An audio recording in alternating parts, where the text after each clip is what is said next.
Okay, pag-usapan natin itong isang host ng Abante, no, na nasabihang tanga ni Senator Marcoleta.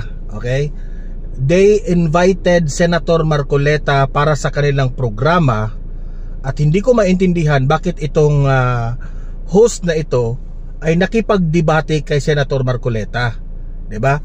It's very disrespectful on the part of Senator Marcoleta.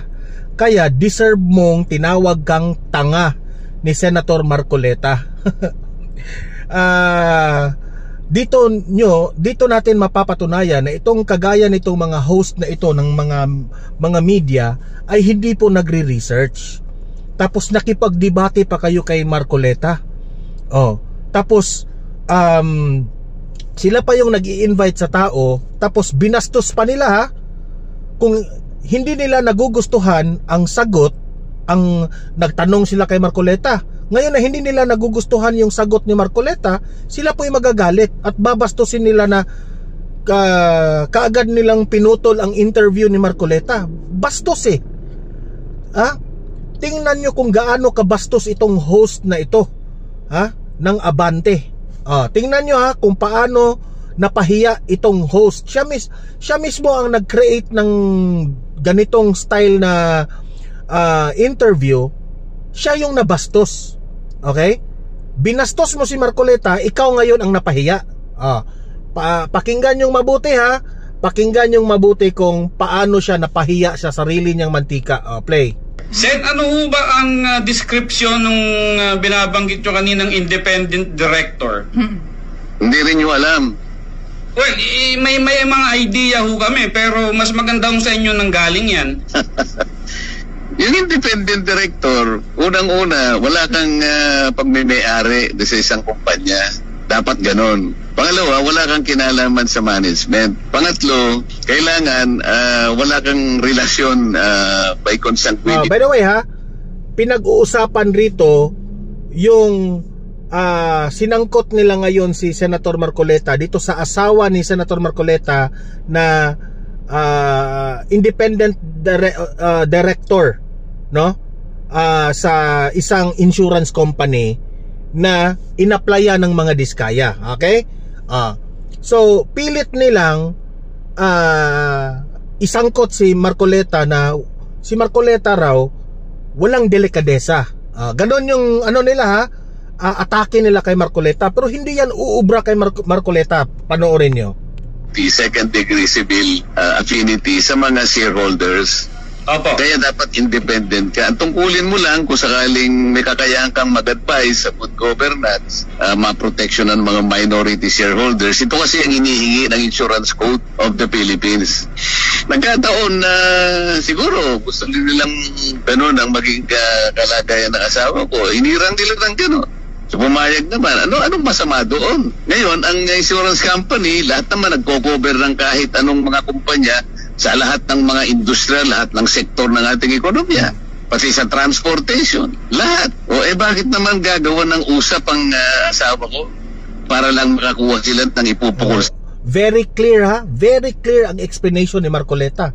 Siguro naman kahit mga normal na tao maiintindihan ang explanation niya dito, ha? Sa akin? Pero hindi niya nakarumi. Hindi ho ba dapat, Senator, manggaling din sa inyo ang delikadesa na, yung asawa ko, ano nito kumbaga nagsiservisyo dito, meron siyang, kumbaga, transaksyon dito, hindi kaya marapat na ako dumistansya muna? Sino? Sino di distansya? Kayo po, dito sa ginagawang investigasyon sa Senado. Meron ba akong kinalaman dun sa mga insurance companies? Delikadesa nga po, Senator, kasi misis nyo po yung nandun. Siyempre may kukunik-kunik na ho yan. Kung ganyan kayong mag-conclude, independent nga kaya tinatanong ko nga sa inyo kanina kung naiintindihan ninyo Kaya nga po nagtatanong din kami, delikadesa din ho yung binabanggit namin dito. Hindi pinag-uusapan ng delikadesa dahil wala akong connection doon. Ang asawa ko independent. Yun nga po, asawa niyo yun nakikipagdebate ka pa sa akin Akala ko ba magtatanong ka lang? Nagtatanong din po kami, pero ipo-point out ko rin po yung argument namin mo kasi dito. delikadesa, parang may connection ako eh. Wala nga eh. Naintindihan mo yun? Sige sir, salamat na lang po. Tanga. Oh, inabot ko pa yun, Sen. Tanga. Tinawag mo kami ritong tanga. O diba, ano yan? Yan ba yung mambabatas na ano? Ibinubo nyo? Hindi nga niya masagot yung word na delikadesa eh. Sinagot ka na. Ano to? O diba? Saan pupulutin ang ating bayan, ang ating gobyerno kung meron ho tayong mambabatas na ganito? Diba? Buhok pa lamang ho, hindi na ho natin maipakita yung totoong buhok eh. Sasabihan pa kami ritong tanga? Ano yan? Diba? Inatake niya ngayon ang buhok ni Marcoleta. Kung matino ka na host, hindi mo aatakihin sa pisikal. Natalo ka lang sa debate ni Marcoleta. Pilit mo kasing pinagdebate si Marcoleta. Ngayon natalo ka sa debate, kinat mo ang interview. Di ikaw yung bobo. Di ba? Ito yung klaseng host na matatawag mo sa simulat sa poll, biased ka. Ikaw yung walang delikadesa eh. Ikaw yung walang respeto eh. In-invite nyo yung tao. Hindi basta-basta sila. Ito po yung mga senador na in-invite ninyo sa programa ninyo, sa host ninyo. Maging courteous naman siguro kayo. Di ba? Walang hiya kayo eh. Wala kayong respeto. Kaya nga kayong mga host sa isang programa sa balita, kahit hindi ayaw nyo ang isang politician at kayo po'y nagtatanong, be courteous enough, respetuhin nyo. Ang point ni Marcoleta is, in-invite nyo ako sa programa nyo, nagtatanong ka sa akin, sinasagot kita, bakit ka nakipagdebate? Wala kang karapatan para makipagdebate. Host ka lang. Okay? Hindi mo dapat i-correct ang isang politician na sa kanya ang kanyang opinion patungkol dyan. Nagtatanong kayo eh. Sinagot kayo. Tapos makipagdebate kayo na delikadesa eh. Delikadesa. Wala kang magagawa yun. In-explain nga ni Marcoleta sa inyo kung naiintindihan nyo ba yung independent na director. Hindi kayo nag-research. Wala nang kasalanan si Marcoleta dyan.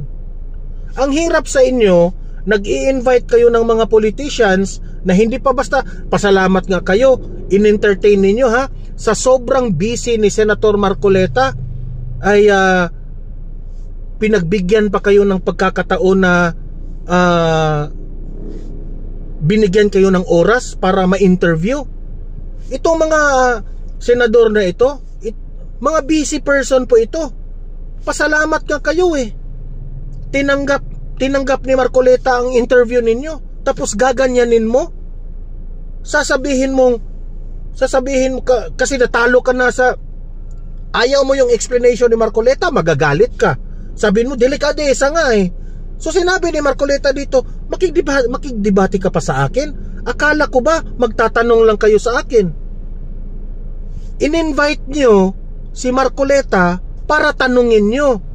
Wala kayong sinabi na senador, i-invite ka namin dito sa aming programa kasi makipagdebate ako sa'yo.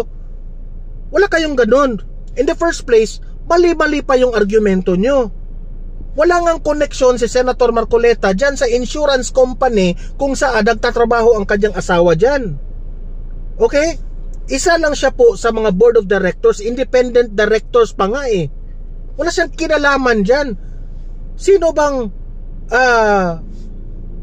nakaalam na itong diskaya na ito ay mapatatawag sa hearing?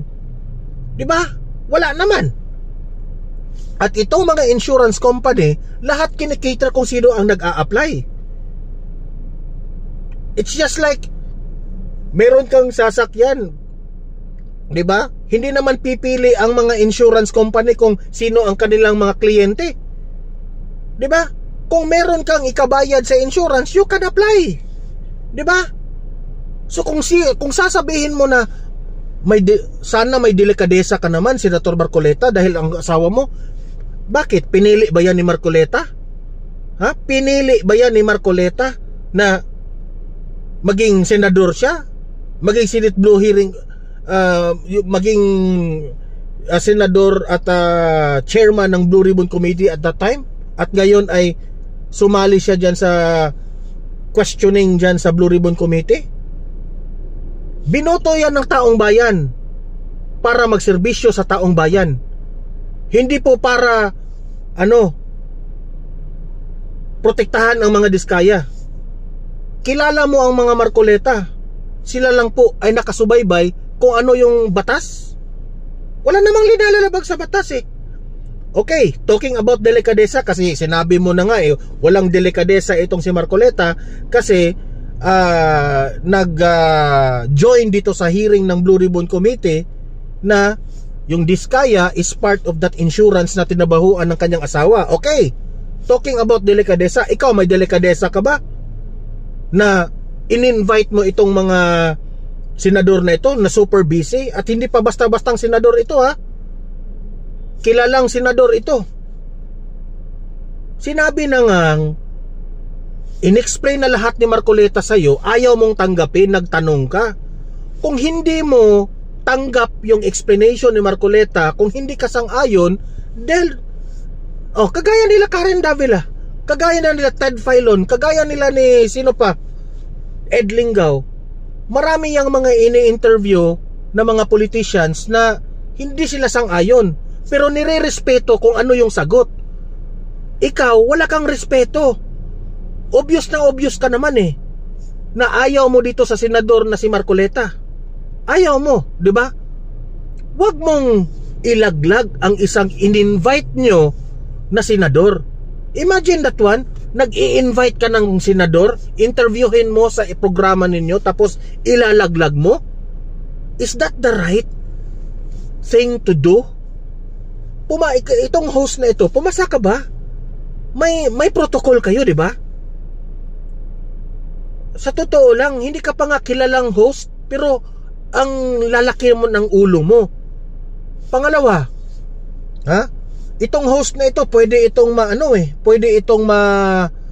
masuspended Kasi pagkatapos ng programa, pinahiya pa niya na yung buhok ni Marcoleta. That's below the belt already. Stick to the issue. Ang issue po dito, nagdebate kayong dalawa patungkol po sa delikadesa dyan sa Blue Ribbon Committee. Bakit mo pakikialaman ang physical na anyo ng tao na yung buhok nga hindi nyo ganun, ganyan. Sige, let us say peke yung buhok ni Marcoleta dahil wig lang yan. Anong kinaugnayan sa buhok ni Marcoleta sa issue na ito? Kung matino ka na host, hindi ka ganyan. Be professional. Stick to yung tinatanong mo. Nasabihan ka ng tanga kasi it really describes you as tanga. Tanga ka talaga, ikaw na host. Prangka yan si Marcoleta Totoo namang tanga ka. Saan ka naging tanga? Nag-invite ka ng i-interview itong si Marcoleta. Sumagot siya sa inyo. Nakipagdebate ka. Magtanong lang kayo. Ang matinong host, nagtatanong kayo, kayo po ay pakinggan ninyo. Tingnan nyo yung mga magagaling na host, kagaya nito sina Pinky Webb. A good host should be a good listener. Pero ikaw, hindi ka good listener diba? There are times host kayo o news anchor kayo or TV host, ang pinaka-importante dyan is kahit you like the answer or you don't like the answer, stop. You are asking the opinion of the person you are interviewing. Wala ka nang magagawa dun kung ganyan yung sagot niya. Diba? Bakit pilit mong delikadesa nga ganun ganyan. Di sinabihan ka ni Marcoleta, akala ko ba nagtatanong ka lang. Tapos ngayon ayaw mo yung sagot niya, ilalaglag mo yung senador, in front of your program sa Abante. Ikaw po'y sobrang a disgrace. Kaya nga, kayong mga news anchor, itong mga host na ganito, ito yung example ng mga host na isa ito sa mga dahilan bakit ang ating bansang Pilipinas ay hindi umuunlad. Why?